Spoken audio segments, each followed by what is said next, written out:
Madame le ministre des Sports, je pense que Monsieur le ministre des Transports a répondu pour vous. Et une question a été posée relativement au plan de redressement économique et social. Le bilan, les perspectives et surtout les mécanismes et les ressorts pour impulser l'économie et générer des emplois, particulièrement pour les jeunes et les femmes.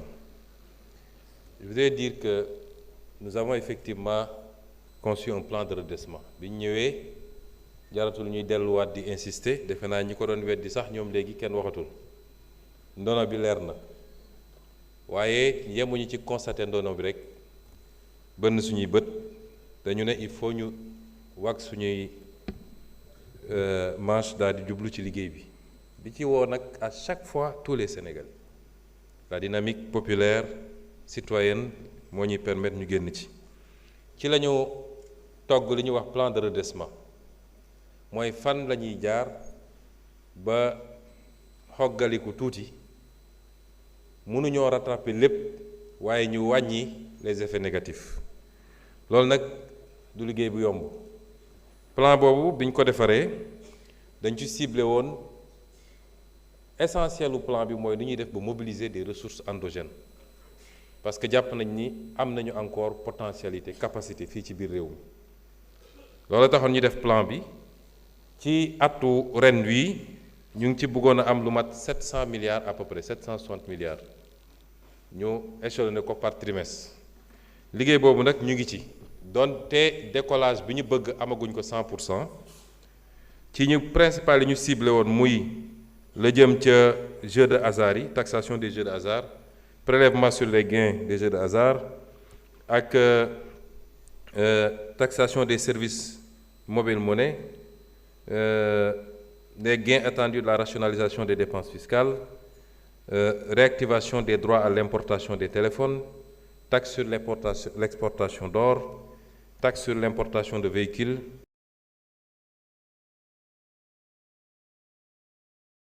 ñu nekk donte am nañu moins-value mais ci trimestre bii ñu nekk presse bi sur un objectif pratiquement de 91 milliards génne na 52 milliards te ñu ngi continuer ci liggéey bi lii andi yenn jafe-jafe yi nag mooy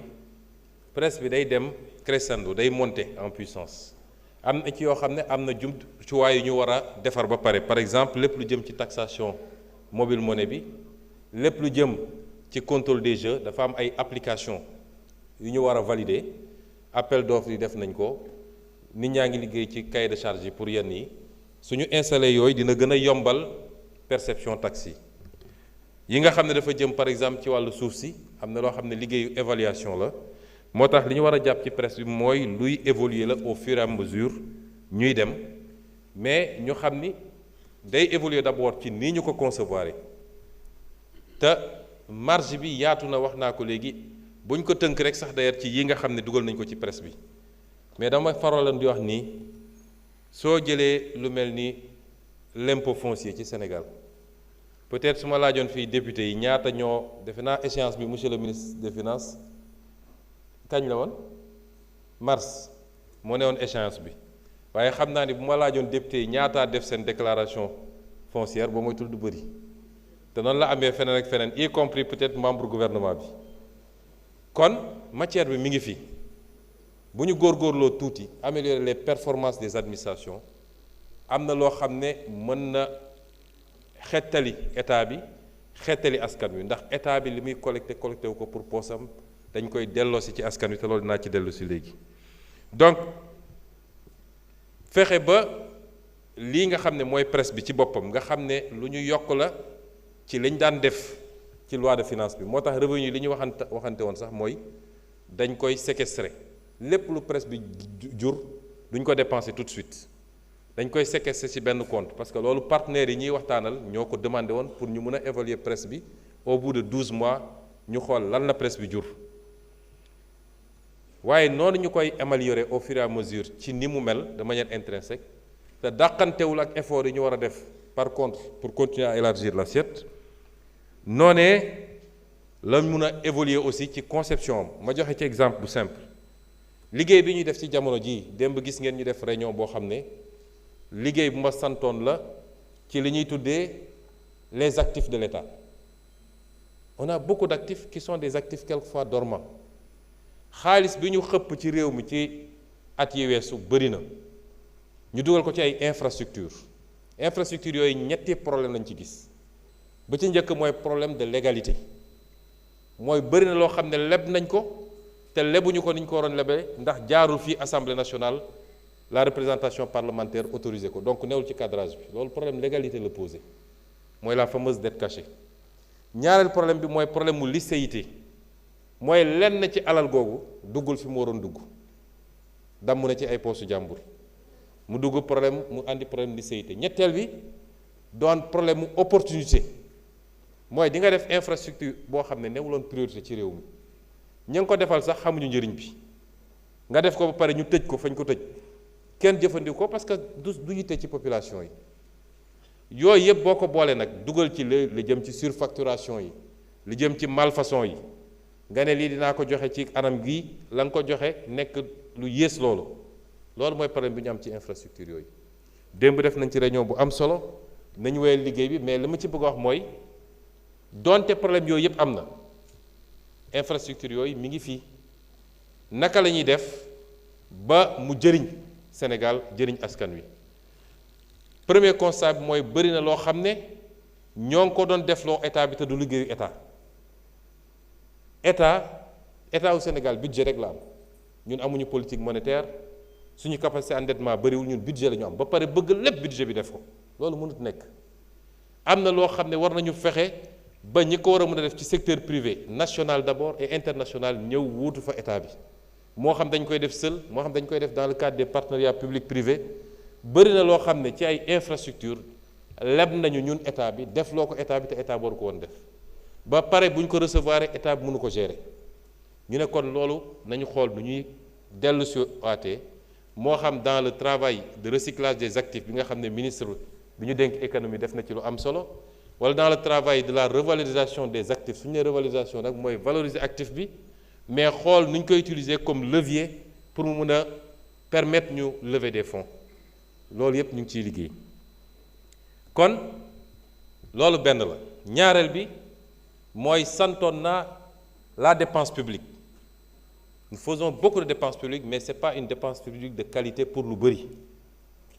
ma santoon ministre des finances ak ministre de l'économie ñu liggéey ci ministre de l'économie jox na ma rapport am li ma ci gis mooy jàpp na ni am na des dizaines de projets bu ñu ko xaymaa mat na 450 milliards ak lu tegu loo xam ne war nañ koo mën a réorienter vers des choses beaucoup plus importantes kooku it ñu ngi ciy liggéey bu ma jotee li jóge ci ministère des finances boole kooku li ñuy liggéey ci subvention yi ak li ñuy liggéey ci taxes yi li ma njëkk a wax nii loolu yëpp boo ko boolee lan lañ ci jublu mooy fexe ba état bi dégager une marge budgétaire conséquente mais marge budgétaire boobu lan laa koy doyee mooy ñu yóbbu ko dans des secteurs prioritaires yi nga xam ne c'est à haute intensité de main-d'œuvre les travaux IMO liggéeyal naa ci ak waa Box ak ministre d'État bi nga xam ne moo chargé du suivi du portefeuille ñu def ci liggéey bu am solo ñu identifier des créneaux yoo xam ne tey boo ci xëppee xaalis non seulement ça va générer beaucoup d'emplois les infrastructures le pavage des rues les hôpitaux le logement social yeneen ak yeneen ak yi ñuy def ci mbay meeg yu demee noonu ça va créer des milliers et des milliers d'emplois du ma fi joxe chiffre mais am na chiffre bu ñu liggéey ba gis ni lii en termes d'emploi direct lii en termes d'emploi indirect war na ko mën a générer bu ñu defee loolu yëpp ba relancer ko tey dellu si ñëw compléter le PRES dans son volet mobilisation des financements parce que PRES yemul rek ci mobilisation financement dañu ne plan de redressement les impacts dinañ ko am ci weer yi di ñëw bu soobee yàlla ci at yi di ñëw en tout cas ci mandat bi nonobstant l'héritage extrêmement délicat lii ñuy def nii liggéey bi ñu sumb nii bu ñu ko defee dinañ ci am des résultats et des impacts yu leer mais nag il faut qu'on s'accorde sur un certain nombre de choses mooy askan wi it dañu war a xam ni il faut ñu def des options parce que li andi situation bi ñu dund mooy faire des investissements tappale yi waxuma investissement prioritaire opportun mais prix tappale yi yow li nga war a def defoo ko ci mbay mi defoo ko ci càmm gi defoo ko ci industrie bi li nga xam ne mooy yor koomu réew mooy créer de l'emploi mooy créer de la valeur ajoutée mooy dugal devise ci réew mi mais yaa ngi ko def ci loo xam ne construire des stades c'est très bien te ñu ngi ciy tabax à des échelles beaucoup plus trucs am na programme bi nga xam ne madame le ministre de la jeunesse mi ngi koy def barki démb jàll na dialogue de gestion parce que ubbi nañ dialogue de gestion yi man ak président de la république ministre bu ne dina jaar dialogue de gestion jafe naa ñaari ministre jaar nañu barki démb donc construire des infrastructures sportives baax na ci lu yemamaay nag donte bu ñu génnee ci phase bi am na lu ñu bëgg a def parce que Sénégal bëgg a organiser waat Coupe d'Afrique ndax 92 ak léegi commencé na yàgg construire des arènes nationales baax na waaye yooyu yépp li ko jiitu mooy nga fexe ba boo nee nit lu mu lay njëkk a wax bëgg naa faju bëgg naa dund ci njëg bu yomb bëgg naa sama njaboot jàng ci école yu baax ndax ñépp amuñu doole gu ñu demee école privée nit ñi ñépp li ci ëpp école publique moo tax ñu toog fii bëgg naa am ndox am courant ak yeneen bëgg naa aussi ñu am liggéey gu ma liggéey te loolu lan moo koy andi mooy mbay mu dox càmm gu dox mooy les politiques filières yi nga xam ne ñu ngi koy def donc la politique de l'emploi mooy suñu priorité te loolu dañuy d'accord ci des filières sur des options sur des investissements mboolem seen sénégalais yi ànd ci c'est pas de la politique c'est du développement ñu ànd ci jublu ci loolu loolu tax it ministère bi nga xam ne moo yor mbirum emploi Moustapha Ndiek Sarré boo seetee ñi ngi doog a élaborer le programme national pour l'emploi le premier depuis 29 ans ñu ngi koy doog a keroog présenté na ko conseil des ministres certainement on va faire l'adoption définitive mu génne ci ay projets ay priorités yu bëri le projet d'appui à l'insertion des jeunes et des femmes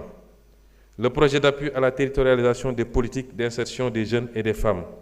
la ratification et la mise en œuvre de la CNE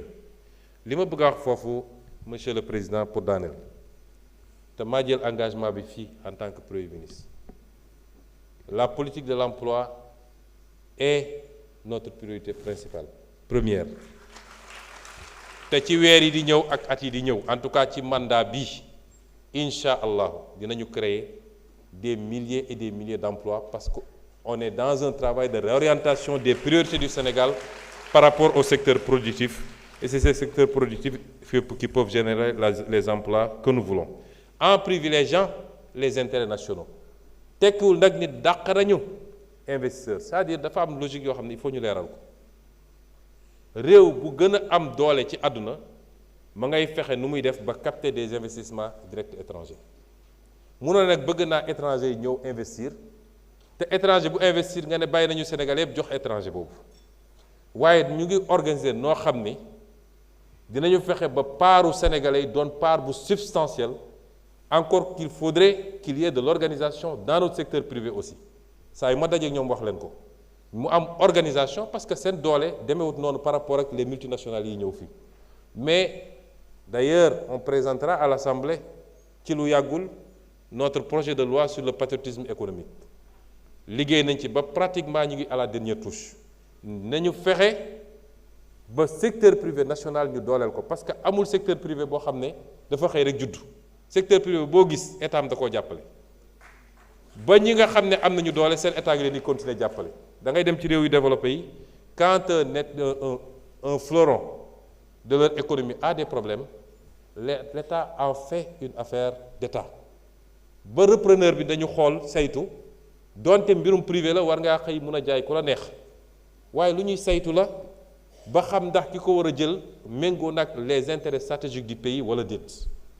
c'est vous dire donc que nous allons ensemble créer ces emplois pour les jeunes pour les femmes